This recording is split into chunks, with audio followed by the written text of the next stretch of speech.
All right. Hey, everybody. Corey Peterson, Multifamily Legacy Podcast. Today is episode number 7. And today we're going to talk about how to fund your deals. This is going to be a fun episode because there's a lot of little pieces that work on the total funding package. And I really want to give you all the juicy content of how it works, and how you maneuver this thing and how you get your deals done. And lots of fun. So before I get started, though, let me just give out a couple quick shout outs. So everybody has been, right now, they've been flocking to iTunes. They've been leaving me wonderful reviews, and I just want to share a couple because, man, they mean a lot to me. And honestly, it just tells me that I'm doing the right thing and that I'm getting out content that's not filtered. You guys know me. I just kind of say how it is, and it's been awesome to get this feedback. So I just got this is from Wolf DG. So thank you, Corey. Podcast couldn't have came any sooner. Great content. Keep it coming. I'm learning so much from just the few episodes. So we're only on episode 7. So that is awesome. I've got another. There's another one. This one comes from T Alex 111. The genuineness of this guy oozes through your headphones. I've listened to the 5 episodes that have been released thus far twice. It's that good. He delivers quality content with enthusiasm and energy. Many of the other podcasts on business either just feel like a pitch or just a drone spewing out numbers and statistic. This guy is the total package. Really love it and really resonate with the energy. If you are interested in the upper echelon of real estate from a place that won't bore you to death, but still give you the killer content in digestible pieces, listen to this. So good. Wow, man, I couldn't have wrote that any better. And just I never can horse this guy, but gosh darn, man, you want to talk about making me feel good? Like, I think my head just blew up. Okay, so enough of that stuff. I don't want to bore you to death with what we're doing, but I do want you to do one other little thing, and if you haven't done so yet, go to Kahuna Wealth Builders, download my Quick Start video series. You're going to need this video series because it goes over in detail how to find deals and how to raise that elusive other people's money, okay? We're actually right now building out a better build out of that download, so if you'll do it like tomorrow, you don't even know what tomorrow is. I'm gonna launch this thing in about another week, so you're fine. Just download it. We've expanded the opt-in series, so you're gonna get a lot of bonus content. I don't want to be a guru. I don't know how that sounds, but I just don't. I have no desire to be this guru guy that gets up on and tries to take everybody on a stage. Now, I do want to do intimate stuff where I really want to teach people that, how to do what I do, but I don't really have a desire of being this crazy guru that just makes money in the info business. Like that doesn't juice me. But what does juice me is talking about what I do for a living because I love it. And it's really fun. And man, it's the cash flow life. I got to say this every episode because I don't want anybody to ever miss it. Man, I started from nothing. Like when you start from nothing, you have so much appreciation for success and like what it takes. And just to kind of give you some like what's coming ahead, I've actually talked my wife into doing a podcast with me. That's probably going to be the best episode ever. She will give you the insight, I think, of who I am and my drive because she's watched it from kind of the outside looking in, and she's always been my like biggest cheerleader. And I think she has a lot of insight into what being a supportive spouse looks like in this real estate game. And she's been the best. I mean, the best. If it wasn't for her, man, I'm telling you, I probably still just be broke. So she's like watered me at all the right times, making sure my roots grew strong and just gave me lots of confidence. And she allowed me to think that it was okay to fail. That I could fail and she would dust myself off and kick me out the door and say, go get them. And man, That's the difference. That's the difference in like, for me, this game has been a partnership with my wife, and she's not in the front ground. She really doesn't want to be that person. She's kind of always in the back, but she is my best friend, and I love doing life with her. And I always want to make sure that I'm so real and authentic when I do these podcasts because, man, it's a joy. It's a joy. Okay, so I don't want to get let's get this thing moving along. So we've talked about how to find deals, how to talk to brokers and make offers. Now let's talk about you get a deal accepted. Like what's the next steps? How are you going to, because in a deal you're going to raise private money, but I've not really talked about like exactly what you raise private money for. What all does private money cover? And then what other money do you use? So I think that one of the biggest misconceptions that a lot of people were thinking in the beginning is I'm using private money to fund the entire deal. No, you don't want to do that. Why don't you want to do that? Because private money is still more expensive than bank financing. So this is called the capital stack, okay? The capital stack is the total amount of money it takes to buy a deal. And it's what lenders are going to ask, what's your capital stack or things like that. Now, first of all, and we're going to use an example. Let's say we're buying a $2 million deal.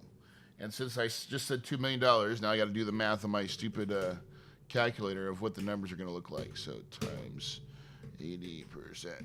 Let's not do that. Let's go 2 million times 0.75. All right. So let's say we have a typical deal that you're going to buy for $2 million. Let's say this is maybe a 90-unit apartment complex, and you're getting a really good deal for it, right? And so the purchase price is $2 million. Well, what you're going to finance, usually now when we underwrite, now this is very important to kind of give you a little bit of like guidance. When you're underwriting, you want to always start with 0.75. In other words, you're going to be able to get a 75% loan to value from like a bank. And it could be less. It could be less, depends on the market. And all that is all determined by the current occupancy. Right now in my portfolio, we're looking for deals that are pretty much operational, like above 85% occupancy, and like somewhere in that 85% collections or better. And typically, if we can get 90% occupancy, that allows us to get probably the best loan to value, which is 80%. But we never use 80% as our initial underwriting guidelines. We will only get and put down the 80% after we have gotten bank approval at 80. Does it make sense? So when you're initially underwriting, again, this goes back to being very conservative. Always be conservative in how you're projecting what you're going to have to do, okay? Because it does make a difference. And once we kind of I'm still working on my software. When I get this thing built out, you guys are going to really like it because it will help spit out what a deal looks like. And then when we do that, I'm not sure how I'm going to show it in the podcast, but I might have to give a link to some training or something to show you what it does and how cool it is, because it will make a difference.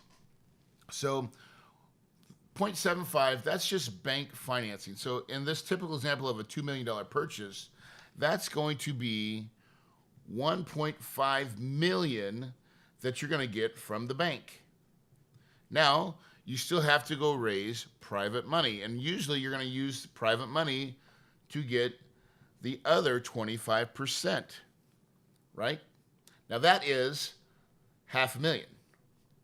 But we're not done yet because when we do these deals, we borrow all the money it takes to not only do the 25% down, but we still have to cover all the closing costs, legal costs, inspection costs, everything that's going to cost in your deal. We want to account for that type of money because we're going to borrow it. And we're also going to borrow all our CapEx. CapEx, again, is your capital expenditures. This is the amount of money you're going to use to fix up the property. In single family fix and flip, we call it rehab money. Okay, this is your rehab money. We're going to use, and so we're not only just borrowing just the money it takes to put down, but all those other things plus the rehab money. Now, people are saying, so you're going to borrow more than you're purchasing. Yes, I am.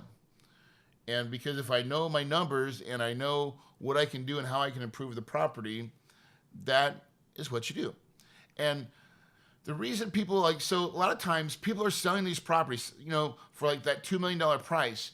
And the reason because a lot of people say, why doesn't the current owner just do that and fix it and make the money? The reason is most of the time they have no extra money.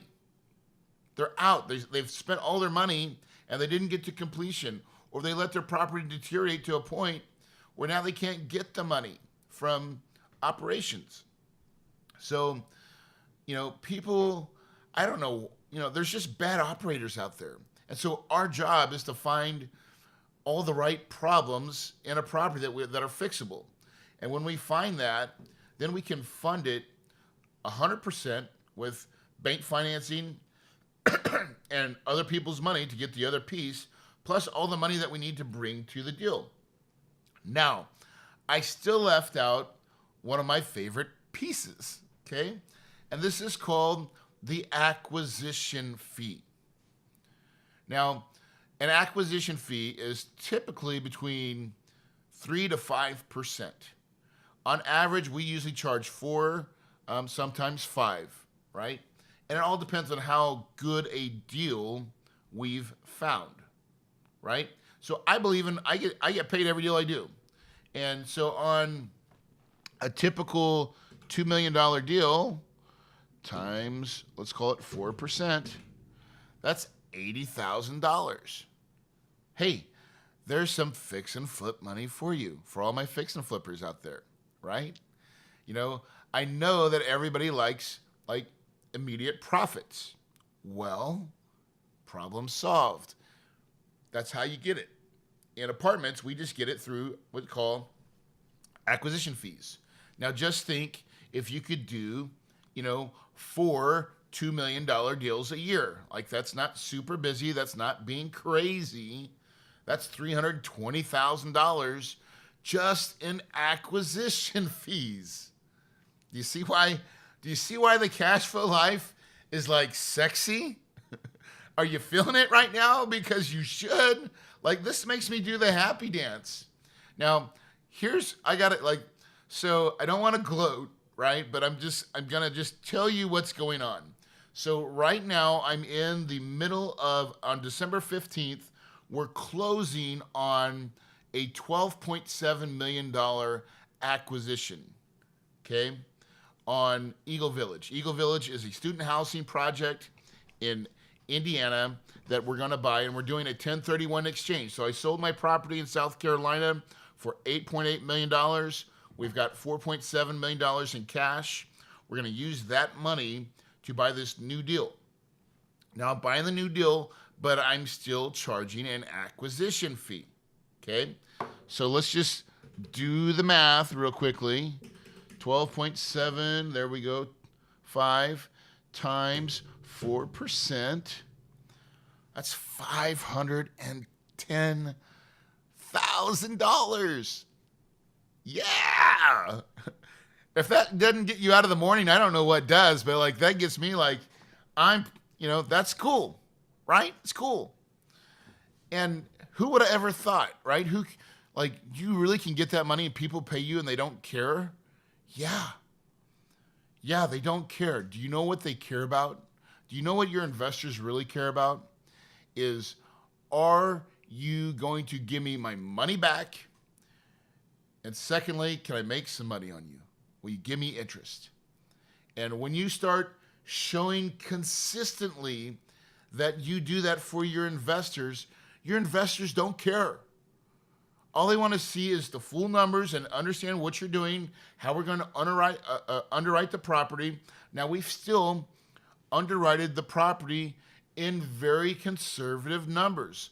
I'm still, on this particular deal, I am getting 75% leverage, right? Now, I would get, if the bank would lend me 80%, I would take it, because what I pay my private money is like almost 12%. And I can borrow money right now at the bank for like 4.5%, sometimes 5%. It all depends on the deal, percent. So like, what's cheaper?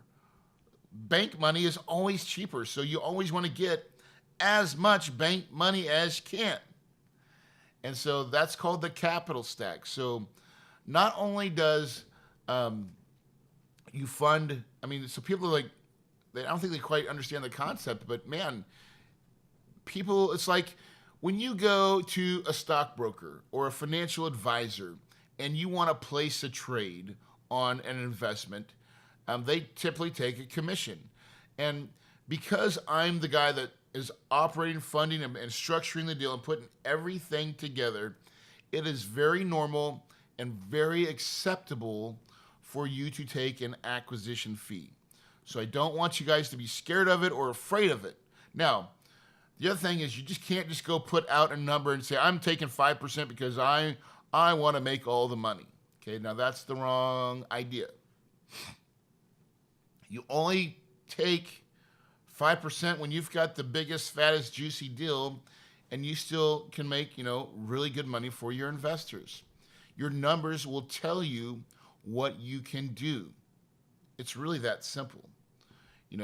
Now, when you start getting good,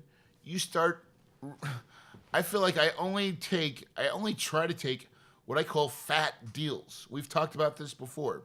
If you get a skinny deal and it gets skinnier, man, things are not so fun. But if you find a fat deal and it gets skinnier, everybody's okay. No one's freaking out.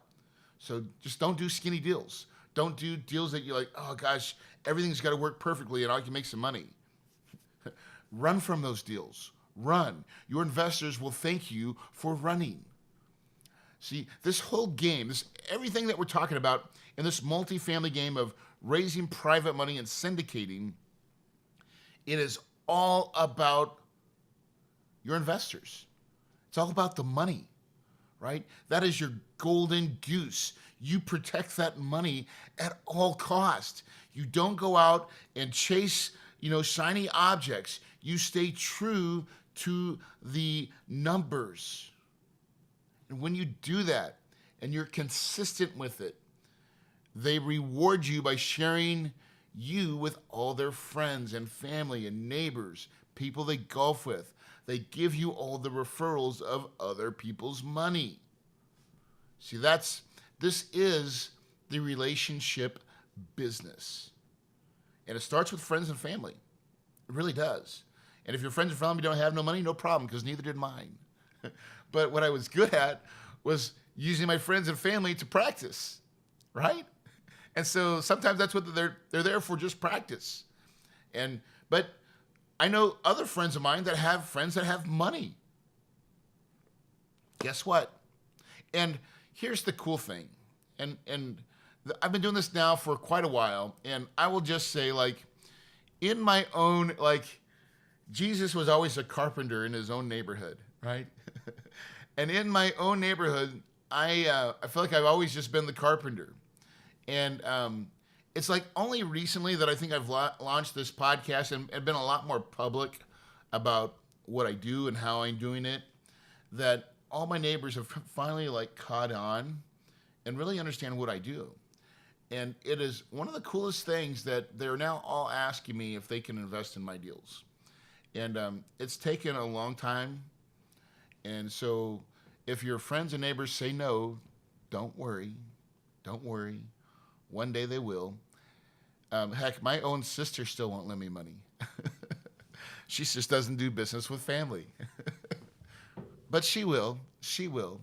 And, so I say that just so you don't get discouraged when you're raising private money and you ask people for it. Remember, we never ask people for money, okay?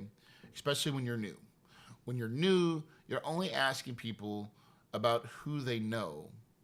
And that really is like the nice segue, because then you take all the pressure away. And you're saying, hey, I really want you to critically look at what I'm doing, because I really think you know people that can help me raise money. Okay? All right. So we've just like cleared the air here for like what it takes to like the total capital stack. Okay, that you can make some money, you can fund all your deals. You need to be conservative in your underwriting, and you not pencil like the best financing available. That also means that you don't pencil the best interest rate available. Pencil a higher interest rate. If you think you can get 4.5, or that's the current market, pencil it at 5. Pencil it at 5%. See, now we're at a lower leverage and a higher interest rate. And if our deal still works at those numbers, then it's still a deal. So many people don't do this, and I don't know why. They always want to look at the very best scenario. We don't fine-tune our numbers until we're almost ready to close. Isn't that crazy? But that's how good operators do it, because until we really know that that's what we're getting, and we update them for our own, like just to have in my own deal, but we've already given out a prospectus to my investors, and that does not change. We don't juice it up. So now guess what we do? We underpromised, and now we get to over-deliver. Now, how fun is that? How rewarding. This is a hidden art that most people, they just don't do it. I don't know why, but they just don't. And so like, hey, being an expert, gosh dang, it's like not that hard. It's like such a small difference between being good to great. And like being good to great is like simply saying, I think it's 75% leverage and it's 5% lending. And then you use those numbers as your template. It's what you model for your investors. You're very conservative. And then you just do better. And so then when it comes time to show your financials each and every month to the people that matter, your investors, guess what? You're constantly showing them better numbers. Now, what do you think that does for people inside, the ones that gave you money? It makes them believe and trust in you and become raving fans. And that's what you want. You want raving fans. Raving fans in this business will give you everything you absolutely need. Don't screw it up. Right? Mark my words. Do not speed. Do not pass go unless you've done correct underwriting. Be conservative. I want to beat it in your heads. Don't go and like try to go best pie in the sky. It's not ever worth it, because we are hostage to our capital. The capital is the only thing that makes sense in this business. Okay? All right. So now let's talk about how does this work. So when you're out there looking for a loan for like your commercial multifamily project, where do you go? Do you go to your bank? Do you go to like Wells Fargo and things of that nature? You can, right? You can.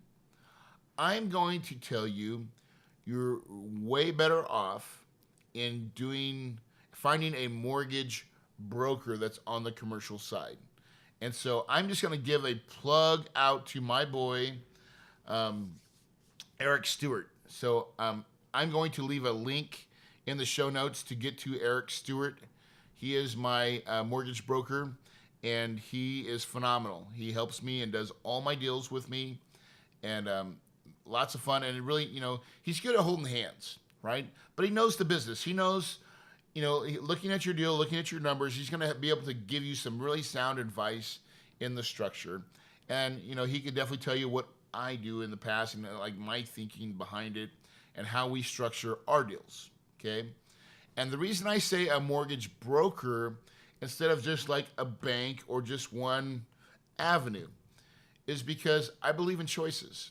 And I believe a broker relationship can look at the market and say, here's probably the best ways. Okay? Because there's lots of different things going on in your capital stack. For example, let's say you had a property that's like 60% occupancy. Well, there's no bank really that's going to give you a loan on that type of occupancy. But there is with the broker world, and it's called like a bridge to perm. In other words, they're going to give you a bridge loan. It's a high interest rate loan. It's not hard money, but it's definitely more expensive because it's more risky. And then there's there's more controls on it. But then it converts to a permanent loan. And there's different what's called CMBC lenders. There's Freddie. There's Fannie Mae loans. There's different loan. There's a small loan balance program, which is from 5 million and down to like I think 2 or 1 million. There's your normal stuff that's anything above 5 million. So I mean, there's just lots. I mean, insurance companies lend money. There's all kinds of ways in the multifamily game to find capital, and I don't even claim to be an expert. AKA, I'm not. And one thing you learn about me from me is that I believe in like making life simple. Okay, I run my multi-million-dollar business from my house. That's where I'm at now, in my office, where I'm at now, and I don't have any employees. Right? Well, I mean, I have a VA, and I have my wife, and I have someone. I have a bunch of people that kind of help me. But I've kept it simple for a reason. I don't ever want to have to go like check in to the office and like go to work. That sounds like the death of me. Okay, that sounds like I don't get to live my lifestyle. That sounds like life sucks. And like I become this guy that has to check in all the time. And I'm just not down with that. I don't ever want to do it. And so I choose not to. And so when I come up with things that are harder or problems that are harder than I really want to like get involved with, I am a master at procuring the best source for it. Okay? I'll spend all day, all night, for a month if I have to, finding the right mortgage guy. I will call up everybody that I find. I will ask for help, and don't ever like not value the asking for help. I've built my sphere of networks, right? And when I come up to a problem that I don't know how to solve, that's the first place I go. I ask all my friends in network, hey, do you have a referral for this? Can you give me the right guy? And then and what questions should I ask them? What do you know about them, right? I mean, that's the business of finding good referrals is you ask lots of hard questions, but you first go find your friends. Ask your friends, ask your network. Ask people, see what they know, who they know. And as you keep expanding your network, your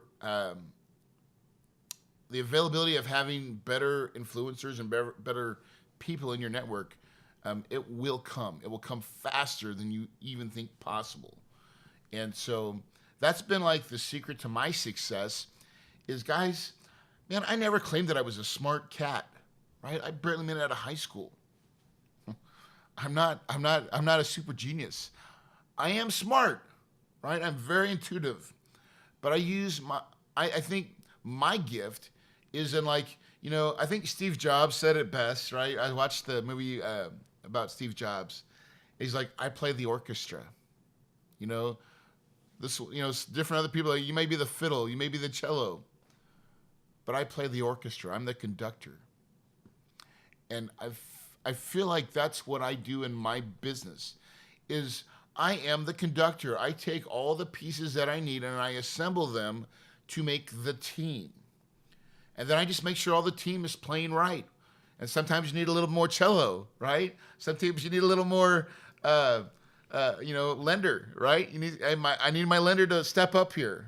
And so you call on your lender and I need you to do, and sometimes you make them fill out your paperwork for you, like I do, because I'm lazy. I don't want to have to do it. I'm like, just fill it all out. So then all I have to do is sign it. Can you do that for me? Guess what happens? He does. So there you have it. There's some great information there. And I'm actually going to have to cut this episode a little short because somehow my recorder screwed up and I had re-recorded a whole nother like 15 or 20 minutes. And would you know it? Like my audio didn't come through. So I'm not going to try to go back and like rethink and everything I did. I'm just going to cut it off here and just know that we'll talk about lending in a future episode of really, and probably what I'm going to do is I'm just going to get Eric on the phone with me, or we'll do a Zoom call and really just have him go over, really what it takes to get loans in today's markets, what we're looking for as far as credit, underwriting, your personal history, how you can find and put together all the pieces that you need. Because sometimes you may not have, all the credit, you may not have all the capital, but the great thing about this business is that you can put it all together and package it in a loan, and it's totally fine. It's totally acceptable in the structure of like multifamily deals. So that's what I love about this business is it doesn't matter what you have or have not. It's really just about how you put the jigsaw puzzle together to find the solution. And really, life is all about finding solutions. Multifamily is no different in finding solutions for what you have or don't have, putting it all together, making it win-win for everybody. And guess what? You get to do real estate. That is living the paradise life. That's the legacy wealth that we're talking about. As always, guys, thanks so much for tuning in to the podcast. Leave your remarks on iTunes if you can. And if you've not done go to Kahuna Wealth Builders, go do that and download our Quick Start Workshop series. But I just want to let everybody know, I really appreciate the listeners, man. I really do. I've been getting such great feedback. And, if there's any episodes or things that you really want to learn, we're going to start segueing. I've got like one more core episodes of like operational stuff that I do that I want to get out there. And then I'm going to start interviewing all the people that I do business with. So I think you're going to find that really interesting, a lot of fun as I just go through the process with everybody that I touch. And, I'll go through all my team members, my lenders, my lawyers, my PPM lawyers, my lawyers that do put together our property packets, what else do we use? I mean, there's so many pieces that we touch here. But I'm going to get them all on. And we're going to talk about how we do it. And hopefully that just gives you a breadth of knowledge and understanding. And then once we get all that out of the way, then I'm going to get all my friends, all my multifamily buddies that are just out there crushing it. We're going to go interview them. So, and then I think by that time I might have some people. I'm going to bring on some case studies. I got my buddy BP that just bought a property that I'm going to give him a shout out on. We're going to do an episode with him and have him talk about his success. So lots of great things happening. So blessed in this life. I've got a wonderful wife that supports me and loves me despite of all my faults. And I got 2 amazing kids. And right now I want to just let everybody else feel the love, dude, because man, this business is it's just so cool. It's so fun. It's so real. And I'm excited. I'm happy that I'm doing this journey. This journey's been amazing. And hopefully I can keep on sharing it with you guys and giving it to you real. So thanks a lot. And guess what? Your paradise is possible. It only takes one stinking deal in multifamily to have legacy wealth. Don't ever forget that. Go out today and make it your best ever. Peace.